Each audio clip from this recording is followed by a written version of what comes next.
अस्सलाम वालेकुम यो डॉक्टर, कैसे हैं आप? उम्मीद करता हूँ खैरियत से होंगे। मैं हूँ आपका होस्ट डॉक्टर जूस and I am here to teach you some basic concepts, some tips and tricks of the medical knowledge. और यहाँ मेडिकल नॉलेज से मुराद वो बेसिक नॉलेज है जो हर डॉक्टर के पास होना ज़रूरी है, इरिस्पेक्टिवली कि वो किस फील्ड में या किस लेवल पर काम कर रहे हैं। ये बेसिक नॉलेज ना सिर्फ आपको एक अच्छा डॉक्टर बनने में हेल्प करेगा, बल्कि आपको लीगल इशू से भी बचने में हेल्प करेगा इंशाल्लाह। हमारे एक बहुत ही अच्छे दोस्त और सब्सक्राइबर हैं, फैज़ान भाई।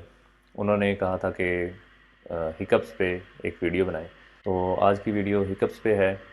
आई एम ग्लैड टू नो कि आप लोग मेरी वीडियोस पसंद कर रहे हैं और मेरी वीडियो से आपको फ़ायदा हो रहा है। हिकअप्स बेसिकली क्या होती हैं? Hiccups are involuntary strong sudden contraction of diaphragm along with closure of glottis, जो कि हमारा प्राइमरी रेस्पिरेटरी मसल है, राइट। तो जब ये सडनली कॉन्ट्रैक्ट करता है तो ऑटोमेटिकली ग्लोटिस जो है वो क्लोज़ होता है। और वो एक टिपिकल आवाज़ जो हिकअप की आती है, उसकी रीज़न ये है कि वो ग्लोटिस के क्लोजर से, ये जिसको हम वॉइस बॉक्स बोलते हैं, उसके क्लोजर की वजह से वो एक टिपिकल जो आवाज़ आती है वो प्रोड्यूस होती है, राइट। उसके बाद इसको याद रखने के लिए मैंने इसको दो टाइप्स में डिवाइड किया है। ये टाइप्स आपको लिटरेचर में हो सकता है ना मिल सकें, लेकिन मैंने आपकी आसानी के लिए इसको दो बेसिक टाइप में डिवाइड किया है। Number one benign and number two persistent. Benign hiccups तब हैं जब it last for less than 48 hours. इस कंडीशन में कोई वर्कअप की ज़रूरत नहीं है, किसी ट्रीटमेंट की ज़रूरत नहीं है, सिर्फ रीअश्योरेंस की ज़रूरत है। पेशेंट को आपने रीअश्योर करना है कि जी ये ठीक हो जाएंगी, इसमें कोई परेशानी की बात नहीं है, राइट। और अगर अनफॉर्चुनेटली हिकअप्स जो हैं वो परसिस्ट करती हैं मोर देन 48 आवर्स, तब वो मेडिकल टेंशन की ज़रूरत है, तब इन्वेस्टिगेट करने की ज़रूरत है और तब ट्रीटमेंट की भी ज़रूरत है, राइट। अब हम देखते हैं कि what are the causes of hiccups. कौन सी ऐसी ट्रिगर्स हैं, कौन सी ऐसी कॉजेज़ हैं जो हिकअप्स कर सकती हैं। तो बिनाइन हिकअप्स की जो कॉजेज़ हैं उनको हम कॉमन कॉजेज़ बोलते हैं। उसमें स्पाइसी फूड शामिल है, गर्ड शामिल है, यानी gastro oesophageal reflux disease, right. जो एसिडी कंटेंट हैं वो जब रिगर्जिटेट होते हैं इसोफेगस में, तो दैट कैन ट्रिगर हिकअप्स। इसी तरह एक्साइटमेंट या स्ट्रेस जो है, that can also trigger hiccups. Smoking जो है वो भी एक सिग्निफिकेंट कॉज है हिकअप्स की। इसी तरह बिंज ईटिंग, यानी एक टाइम में बहुत ज़्यादा खाना, तो ये भी एक कॉज़ है हिकअप्स की। और इसी तरह मस्कुलर स्पैज़म जो है, बॉडी के किसी भी मसल में स्पैज़म हो सकता है without any obvious reason, right. तो इसी तरह डायफ्राम भी एक मसल है और उसमें भी स्पैज़म हो सकता है। तो मस्कुलर स्पैज़म भी इसकी एक कॉमन कॉज़ है। तो ये सारी कॉमन कॉजेज़ हैं जो कि बिनाइन टाइप ऑफ हिकअप्स कर सकती हैं, that must last for less than 48 hours, right. और अगर 48 आवर्स से ज़्यादा हिकअप्स हैं तो उसकी जो कॉजेज़ हैं वो रिलेटिवली सीरियस हैं। उसमें नंबर वन है इरिटेशन ऑफ वैगस नर्व और phrenic nerve. As you know कि डायफ्राम जो है वो वैगस नर्व से जो है वो सप्लाई हो रहा होता है। तो इस लेवल पे कहीं भी इरिटेशन होगी तो that will lead to hiccups. और इसकी इरिटेशन की जो मोस्ट कॉमन कॉज है वो इन्फेक्शन है। इन्फेक्शन जो है वो अपर रेस्पिरेटरी ट्रैक्ट इन्फेक्शन हो सकता है लाइक फ्रिंजाइटिस, या लोअर रेस्पिरेटरी इन्फेक्शन हो सकता है लाइक निमोनिया, या डायफ्राम के नीचे कोई इन्फेक्शन हो सकता है जो डायफ्राम को इरिटेट करे लाइक एब्डोमिनल एब्सेस, या अगर कोई परफोरेशन है गट में और वो डायफ्राम को इरिटेट करेगी तो उससे भी जो है वो हिकअप्स होंगी। इसकी जो सेकंड कॉज है वो ओटाइटिस मीडिया है या फॉरेन बॉडी है इन द एयर। तो उसकी वजह से वेगस जो है वो इरिटेट होगी, that can also lead to hiccups and persistent hiccups जब तक उसको आप ट्रीट नहीं करेंगे। इसी तरह ऑर्गन फेलियर यानी रीनल फेलियर या हेपेटिक फेलियर, इसका भी साइन है हिकअप्स। इसी तरह सेंट्रल नर्वस सिस्टम या ब्रेन की जो इंजरी है, या स्ट्रोक हो, या स्ट्रोक जो है वो भी हिकअप्स कर सकता है, क्योंकि उसमें न्यूरल पाथवेज जो हैं वो डिस्टर्ब हो जाते हैं, that can lead to hiccups. और इसी तरह ब्रेन का जो ट्यूमर है, सेकेंडरी हो या प्राइमरी हो, that can lead to hiccups. और मेनिंजाइटिस या इन्फेक्शन जो है वो हिकअप्स कर सकता है।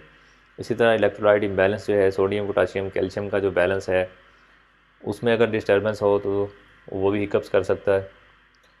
और डायबिटीज़ मेलाइटस जो है वो एक इंडिपेंडेंट कॉज है हिकअप्स की। और इसमें भी परसिस्टेंट हिकअप्स होंगी। इसी तरह स्टीरॉइड्स जो हैं वो भी हिकअप्स कर सकते हैं। इसी तरह कुछ ड्रग्स भी लाइक स्टीरॉइड्स जो हैं वो भी हिकअप्स की एक कॉज है, और इस कंडीशन में भी परसिस्टेंट हिकअप्स होंगी, राइट। अब हम देखते हैं कि इसका ट्रीटमेंट क्या है। तो इसके दो तरह के ट्रीटमेंट अवेलेबल हैं। फर्स्ट टाइप जो है वो बड़ी इंटरेस्टिंग और बड़ी ऊट पटांग सी है, और सेकंड टाइप जो है वो फार्माकोलॉजिकल, और अगर इससे भी बात नहीं बनती तो सर्जिकल ऑप्शन भी अवेलेबल हैं। जो फर्स्ट टाइप के ट्रीटमेंट्स हैं जो बहुत अजीब भी हैं, उसमें सबसे पहले वेल्सेल्वा मनूवर है, यानी आप पेशेंट को एक्सर्शन का कहें तो उससे भी कई लोगों की हिकअप्स जो हैं वो ठीक हो जाती हैं। और अटेंशन डाइवर्जन या स्कैरिंग यानी डराना, इस तरह से भी कुछ लोगों की हिकअप्स जो हैं वो ठीक हो जाती हैं। अटेंशन डाइवर्जन के लिए आप पेशेंट को ये भी कह सकते हैं कि अगर आप राइट हैंडेड हैं तो आप लेफ़्ट हैंड से लिखें, तो उसकी अटेंशन जो है वो थोड़ी देर के लिए वहाँ फोकस्ड हो जाएगी, और हो सकता है कि उसकी हिकअप्स ठीक हो जाएं। इसी तरह आप पेशेंट की फैमिली को समझा सकते हैं कि आप इसको टेम्परेरी जो है वो डराएं किसी तरह से, तो इससे भी हिकअप्स जो हैं वो ठीक होती हैं लोगों की। इसी तरह स्पून ऑफ अ शुगर, यानी एक चीनी का चम्मच जो है वो पेशेंट से कहें कि आप जल्दी से खा लें, तो उससे भी कुछ लोगों की हिकअप्स जो हैं वो ठीक हो जाती हैं। या कोई सॉवर चीज़ जो है उसको टेस्ट कर लें, जैसे लेमन है या विनेगर है, तो उस टेस्ट से भी कुछ लोगों की हिकअप्स जो हैं वो ठीक होती हैं। या इसमें एक ऑप्शन ये है कि पानी जो है वो पेशेंट को पिलाएं। पानी या तो ठंडा हो, कोल्ड वाटर, उससे कुछ लोगों को फ़ायदा होता है, या फिर नाक बंद करके पानी पीना है, राइट। एक हाथ से पानी पीना है, दूसरे हाथ से नाक बंद करना है, तो इस तरह से भी कुछ लोगों की हिकअप्स जो हैं वो ठीक हो जाती हैं। या फिर एक तरीका है पानी पीने का जिसमें पानी को जो है वो अपोजिट साइड से पीते हैं। तो इसकी अंडरस्टैंडिंग के लिए मैं आपको ये फ़ोटो भी दिखा रहा हूँ। इसमें आप गौर करें तो इसमें जो पानी पीने का तरीका है वो अपोजिट साइड से है। तो इस तरह से भी पानी पीने से कुछ लोगों की हिकअप्स जो हैं वो ठीक हो जाती हैं। अगर ये सारे हरबे आजमा चुके हैं और इससे फ़ायदा नहीं हुआ, तो फिर हमें फार्माकोलॉजिकल ट्रीटमेंट की तरफ आना पड़ता है। और उस फार्माकोलॉजिकल ट्रीटमेंट में सबसे पहले पीपीआई इन्फ्यूजन है, यानी इसोमिप्राजोल या ओमिप्राजोल की इन्फ्यूजन जो है वो आप पेशेंट को दे दें। और साथ ही आप सिरप म्यूकेन भी दे सकते हैं, ये एक एंटासिड सिरप है। ये आपने उसको 4 से 6 चम्मच जो है वो स्टैट में दे देने हैं, राइट। इससे भी कई लोगों की हिकअप्स जो हैं वो ठीक हो जाती हैं। एक्चुअली हमारे जहन में ये होना चाहिए कि हम डायफ्राम की इरिटेशन को या वेगस नर्व की इरिटेशन को जो है वो ठीक करने जा रहे हैं, तो ये चीज़ें जो है वो हेल्प कर सकती हैं। उसके बाद मसल रिलैक्सेंट मेडिसिन है बैक्लोफिन, जो कि आपको मार्केट में बैकलिन के नाम से मिल जाएगी। 10 mg में आती है, और इसकी TDS डोज है, ये पर ओरल डोज है, राइट।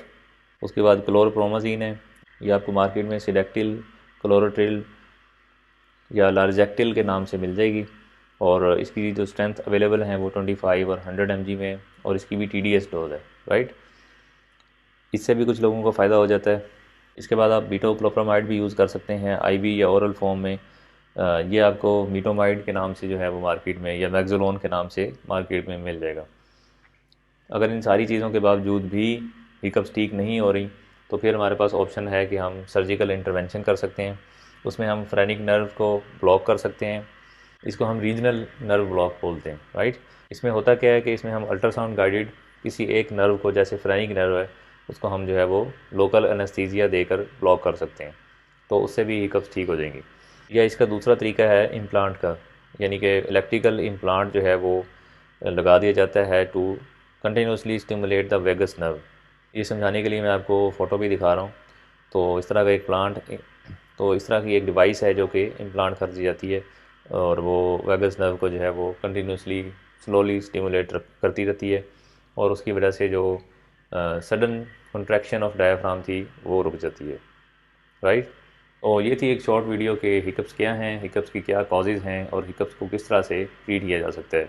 कौन सी टाइप की हिकअप्स जो हैं वो इम्पॉर्टेंट हैं, और कौन सी टाइप्स की हिकअप्स जो हैं उनको इग्नोर किया जा सकता है, और पेशेंट को अश्योर किया जा सकता है कि इसमें कुछ करने की ज़रूरत नहीं है, राइट। आई होप आपको इस वीडियो से फ़ायदा होगा। इसको लाइक एंड शेयर कर दीजिएगा ताकि दूसरे लोगों तक पहुँच सके। चैनल को सब्सक्राइब कर लीजिएगा ताकि नई आने वाली वीडियोज़ आप तक पहुँच सकें। Till the next video, I am doctor Juice. अल्लाह हाफिज़।